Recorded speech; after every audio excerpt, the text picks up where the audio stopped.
Ikaw ba ay bigla na lang iniwan ng taong mahal mo? At nabigla ka na lang ba kung bakit ba siya nagkaganiyan sa'yo? At ngayon, sobrang lungkot mo dahil hindi pa rin siya nagpaparamdam sa'yo. Kahit chat, text o tawag ay wala talaga.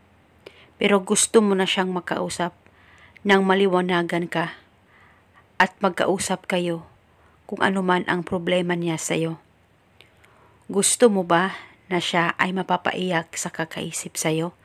Nang sa ganon, ikaw ay kukontakin niya at makapag-usap kayong dalawa?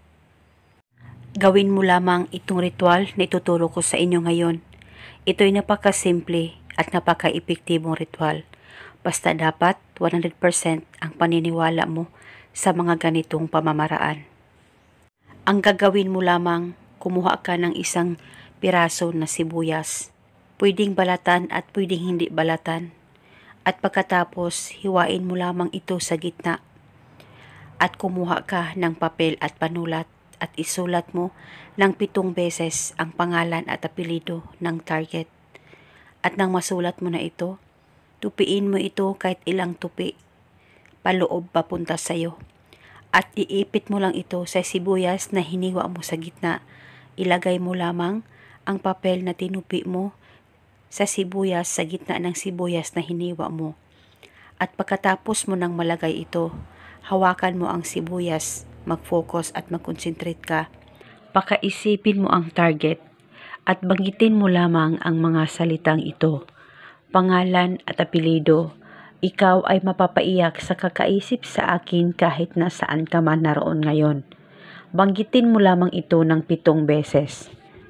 At pagkatapos, ilagay itong ritual sa plastic o di kaya sa garapon kung meron ka. Pwedeng takpan at pwedeng hindi takpan. Basta itago ito hanggang 7 araw. At kung sakaling hindi pa rin siya nagpaparamdam sa'yo, ay pwede mong ulitin ang ritual na ito. At kung sakaling okay na kayong dalawa ng partner mo, ay pwedeng hindi mo na ulitin ang paggawa nitong ritual. At itapon mo lamang itong sibuyas kasama yung papel na may pangalan niya.